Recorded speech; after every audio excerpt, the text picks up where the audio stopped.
I know in his, Dr. Pino just got back from a little vacation, and during his drive down to California, I believe, before going to Mexico, some news broke in your car, and that news of being the Supreme Court striking down the historic Roe versus Wade um, abortion rights in our country.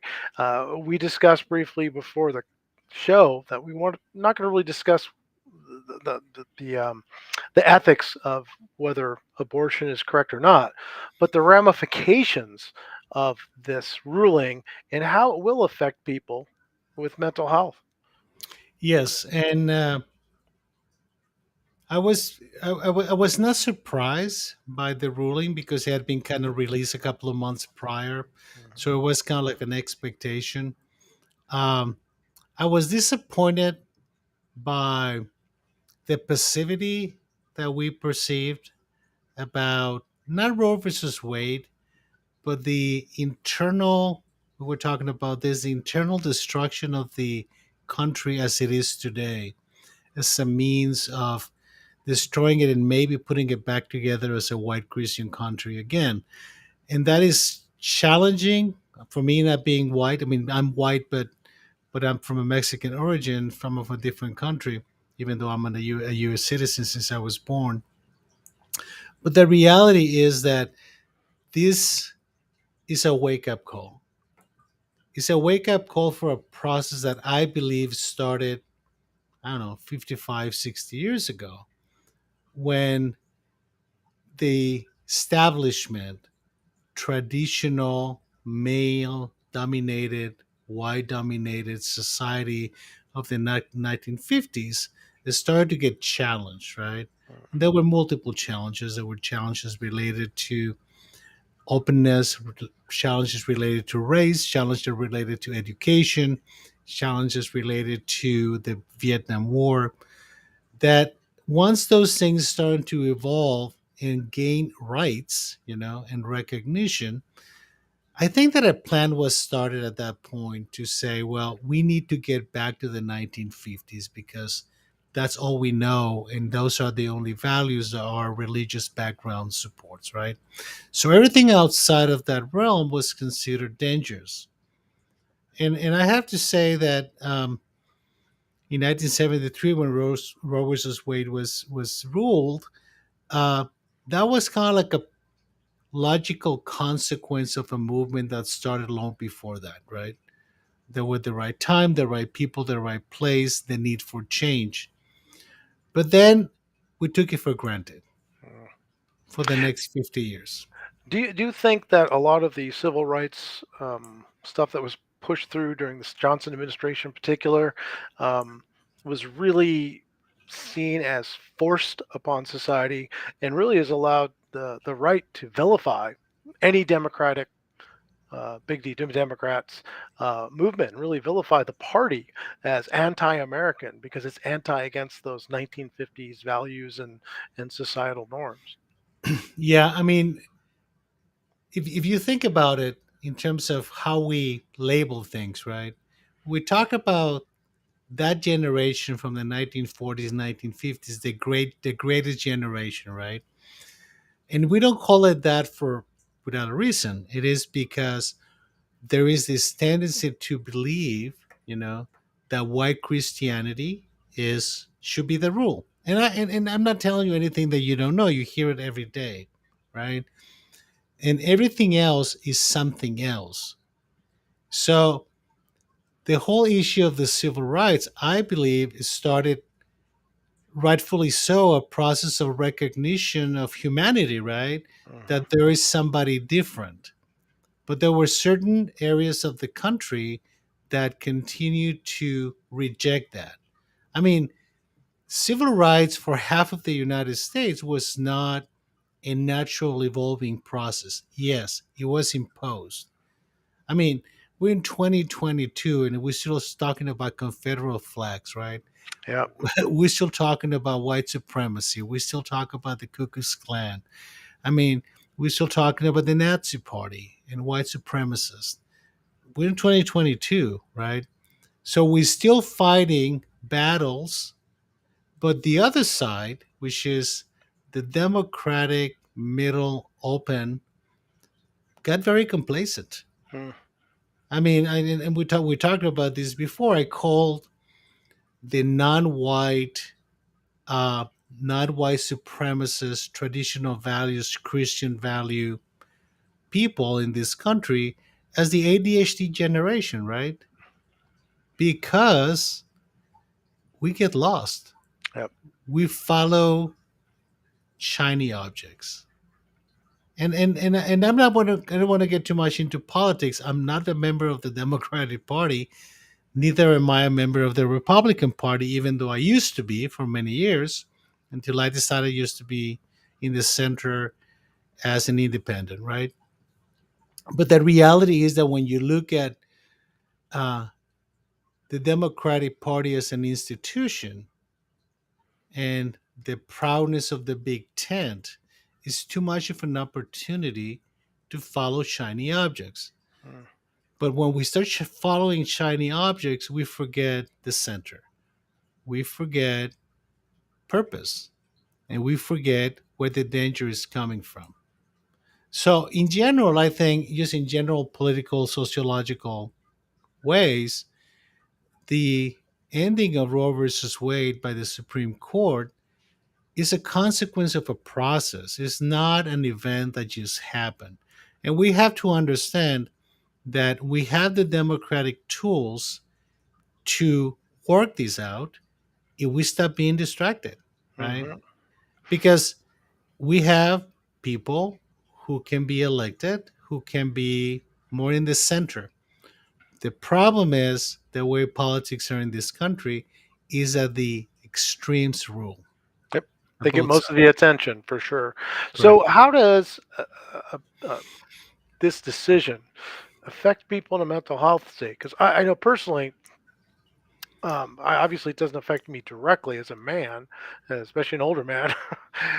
But boy, pretty much all the females I know, unless they're of the older generation or very very religious, are quite incensed about this and are very distraught. I mean, it's more than just oh my God, something occurred. It's really tugging at them so much so that I've had even people like my wife mention that, wow, I could never believe that this could possibly happen in our country. So, Well, you see, again, on one hand, we take things for granted. On the other hand, this is probably the biggest manifestation of toxic masculinity I've seen in my lifetime, right? Because it's not about pregnancy, it's not about childbearing, it's about power and control. mhm, It's about men. It's like the only way that men can establish that they're in charge, right? And this is not nothing new. This has been going on for centuries, right? But the consequences, okay, I think are going to have very serious impact socially, financially, I mean, economically, politically, if only if that rage and frustration turns into votes. mm. Because if we just run into shiny objects, this is going to last for a week or so, and then we're going to forget it. So socially, let's go through each one of those. Socially, how do you see the response occurring? Well, socially, we have to understand that we usually think in terms of religiosity when it comes to abortion, and we forget that the social implications of abortion are huge, right? In terms of women having the choice of deciding if they want to have a child or not. I mean, the moment that somebody has gets pregnant, okay, the women had two choices: stay Mm, pregnant or not, right? mhm, Especially during the first trimester. So right now, you remove a choice, and independently of what your religious background is, what is your rationale for staying pregnant, and what is your rationale for not staying pregnant, it was not anybody's decision but that woman. And tools were available. Now, we need to understand abortion has existed forever. This is not And it's in, not going to go away. and it's not going to go It away. may be become illegal or not allowed, but it's not going to go away. The problem is that socially we're talking now about punishing, right? I'm going to punish you by not allowing you to have an abortion. I'm going to punish you with legal consequences if you do have one. Okay, I mean, even in some places they may put you in jail, right? Mm, uh, which I think is the most ridiculous thing that I've heard. But basically, there's people who perceives an abortion as a murder or manslaughter, right? So the fear that is instilled in women is actually a form of domestic violence. hmm. So we as a society are going to domestically, in those states that don't allow abortion, become victimizers of women. So it's a different form, a more passive way of controlling women. Okay, you're not beating them up, but you're kind of beating them up, right? You're restricting them. Yeah. So you passively being abusive, if you may. And I think that a lot of the reaction you see from women, even women who are Christian, white, is that who gives you the right to victimize me, right? So the question that needs to be translated into people feeling empowered for by themselves. But again, in a country like this, empowerment is voting. Hmm. That's number one. That's the long term. Short term, the consequences are, and I find this fascinating. Socially speaking, there are consequences related to business, right? Because if a woman has a job and he gets pregnant, right, and wants to have an abortion, may have to stop working, Hmm. right? And that has an impact. I mean, it's no coincidence that a lot of industries are getting into saying, if somebody that works for me wants to have an abortion, we'll pay him for the travel to go and have the abortion. Really? Yes, Wow. because it's also a financial issue. So we get social issue, abusive issues, we have financial issues. So it has a most serious social impact among the poor. Okay, and we need to understand that most of the poor people in this country are white. They're That, not brown. that is They're true. not Chinese. They're not from the Middle East. Most of the poor people in places like Mississippi Rural and America. Alabama are white. So those people were not having abortions. Of course, they were having abortions, right? So we have to make sure that we level the playing field, right? And we recognize that by rulings like this and by change of going back to the traditional values implies that we are going to be neglecting people who are already neglected, Hmm. financially speaking. And you mentioned prior to the show, living on a border town, how prior to 1973, abortion was really big business across the border.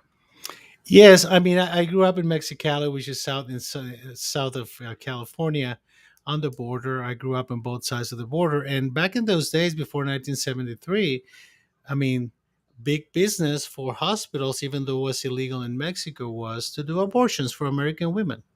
American women, as long as Mexican women were not getting a lot of the abortions, everything was okay, Hmm. right? So a lot of foreigners were coming to our hometown, same as Tijuana, south of San Diego, and there were lots of abortion clinics, right?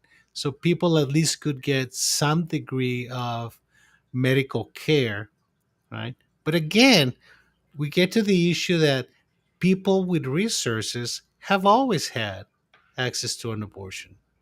Yep. I mean, you I can if you I can know I travel. know of doctors in New York City, private doctors in New York City, are performing abortions in the 50s. Yeah. My grandfather was a gynecologist. Would tell me about it. He Hmm. said it was absolutely the way it is, and I was I worked for some of the richest people in the world. The restrictions never apply to them. They only apply to the middle class and below. Of course, because money rules. right? So we have to get realistic with the idea that elections have consequences. Social movements have consequences. Every movement that is reactive is going to have a reaction in the opposite direction. Hmm. Okay.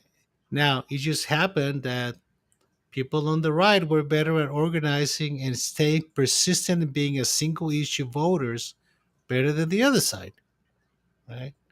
I mean, it was really upsetting to me because when I was driving, got my phone, you have my Apple CarPlay, and I'm listening to music, and I get my messages, So I get the message that the Roe versus Wade was overturned, and then it wasn't 15 minutes later that I started getting messages from people in the Democratic Party asking for money, and I was thinking, is that the best you can do to turn this into a money collecting tool? Fundraising opportunity instead of actually active, true activism or education.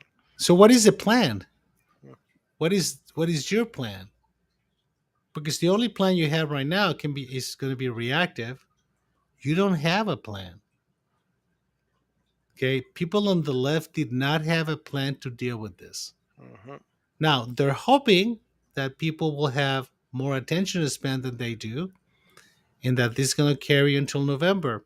Wishing Yep. that in terms of politics and in terms of votes, it's a very long time. It is a very long time.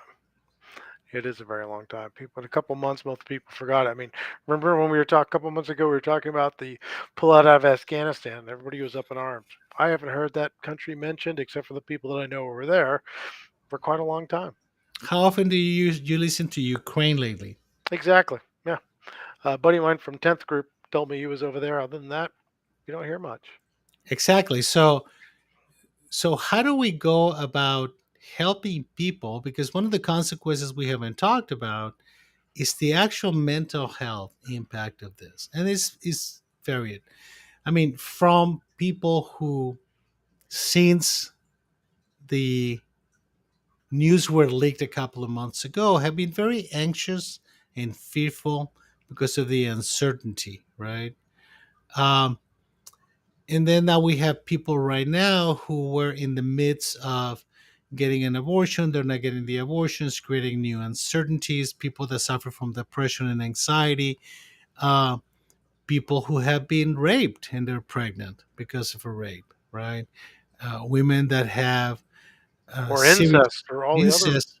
Yeah, I mean, a lot of different situations that are kind of in limbo, right?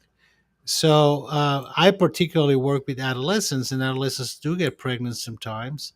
I mean, I have girls who are under the care of child protective services that were run away from home. They've been in the streets for 2 or 3 months. They've been prostituting, selling themselves so they can survive and do drugs and things like that. And they show up pregnant. They want to have an abortion. So the rules are all over the place, right? Uh, so, so we need to remove the judgment, right? Stop treating these people as if they're criminals. And again, back to the same issue, can we extend a hand? Can we provide some guidance, right? Because the deficit on the religious component of abortion is, it sounds like if life is sacred until you're born. Yeah, quite literally. I mean, George Carlin has that famous bit where he says, everybody cares about the unborn child, but the minute they're born, they're on their own. Um, Kind of an interesting thing. And I know there's been memes and stuff on Facebook saying, okay, well, if we're going to take a woman's reproductive rights away, any male who's not going to have a child should have a vasectomy then.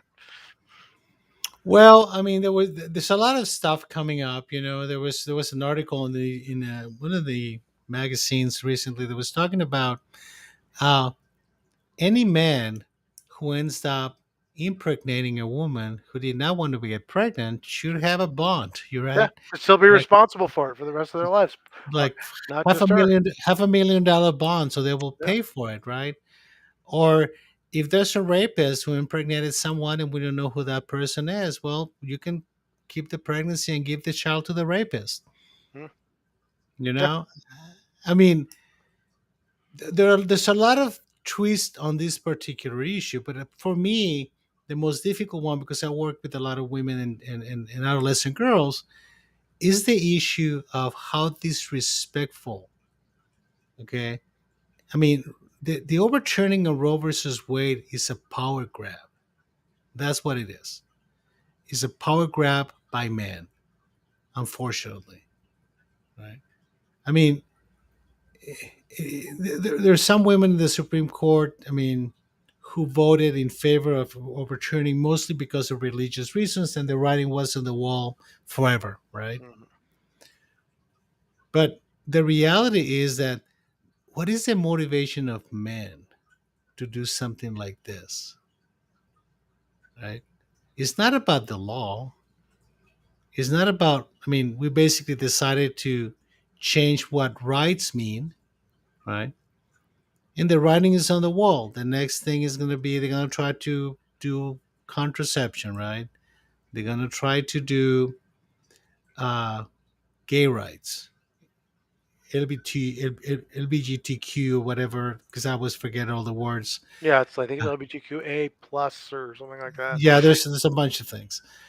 Uh, I mean, those are, and I have to say it like this. I think that I'm very much in favor of gay rights, but I think that because I see it every day, there's been an overreach on the left, Mm. right, in terms of shiny objects, and that is not healthy. You know, I mean, the overturning of Roe versus Wade has a lot to do with overreaching on the left, right? Even though the right had a very well developed plan. And I'm concerned about a number of things. One is the degree of anxiety disorder is going to increase. Mhm. We're going to see more suicides, not only of younger women, but women in general, right? And pregnant women potentially, which means those are two of the one of the lives you were already trying to save with this, and plus another one.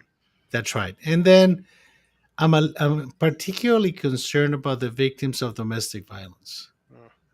right? Because um, they're trapped. And now they're trapped by two abusers. One is the one they have at home, and the other one is the one is at the courts, who basically are telling her, when it comes to you being pregnant, you have no saying, Mm. right? And if you don't, you're going to be punished either by the abuser in the home or by the abuser out there. So, what kind of a message is that to be delivering women? Because basically, it's not about feminism, it's about at least thinking of women as equals, Mm. as human beings that have a brain and they have choices. Right? So, I mean, I think that we're starting to prepare for that. I think that there's going to be a lot of litigation. There's Oh going to yeah. be a lot of rage. There's going to be a lot of anger, but they're going to be very few solutions, right? Yeah. Well, hopefully it'll, like I said, it'll maintain people at least in the idea of using the system for system stakes in order to vote. I do find it ironic though when you list all those things about having anti-gay, anti-this, anti-that. We just spent the last 20 some years fighting against a culture in the Middle East that believed those exact same things. Exactly. Pretty ironic. Yeah, I mean, you and I have talked before about how much of our morality is full of holes, right? What we call in psychiatry the Swiss cheese superego, morality full of holes.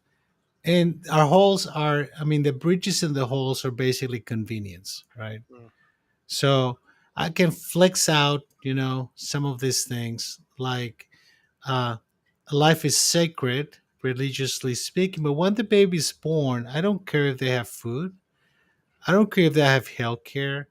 I mean, Or, God, or worse, if it's a child of a different color, it's not even about having health care. It's they're taking my tax dollars and my things for their health care. exactly, which is a fallacy. But again, those are the slogans that we hear all the time, Um, and I see it all the time because I am Mexican, originally, even though I have family from all kinds of parts of the world. Um, but because of the color of my skin not being as brown, I can pass by, except for my accent, but I can pass as a white person, right? Mhm. But I can see the people who are brown and people who are black, how treated differently than I am. And then I don't want to move too far into that area, but I do want to be reminded that this is not about abortion. This is about values and how a big percentage of the population of this country believe that their values must be imposed Mm. because they're being stolen from them. Yeah, they're feeling victimized, and now they have to press it. But I mean, I think another thing you mentioned is if we're going to impose values, we should impose them universally. So if you're going to protect a fetus or from inception to birth, you should also help support that from day one until their death.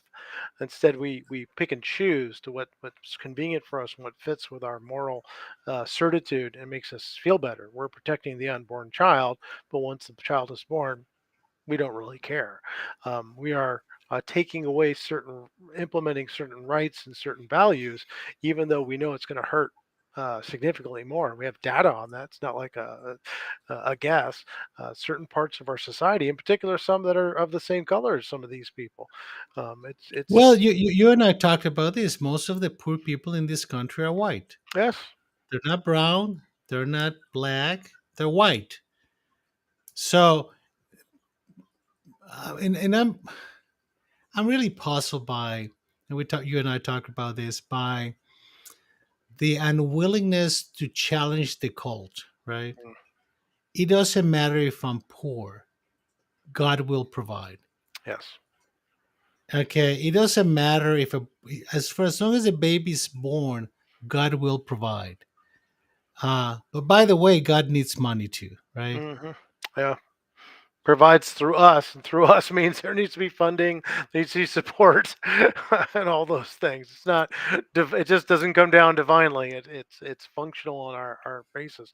So you mentioned a lot of the mental health issues with people having anxiety, and those are mainly going to be from females. But what about the male side?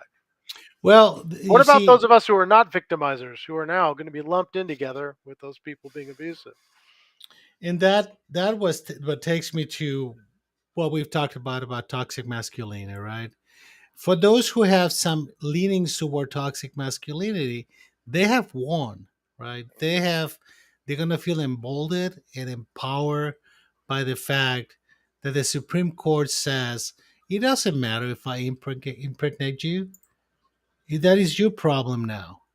Now, a gentleman would say, "What are we going to do about it?" Not "What are you going to do about it?" Okay.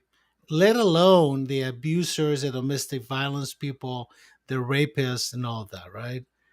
But we need to understand that if we are to be successful at recognizing women, you know, we have to be partners, not abusers, not victimizers, partners.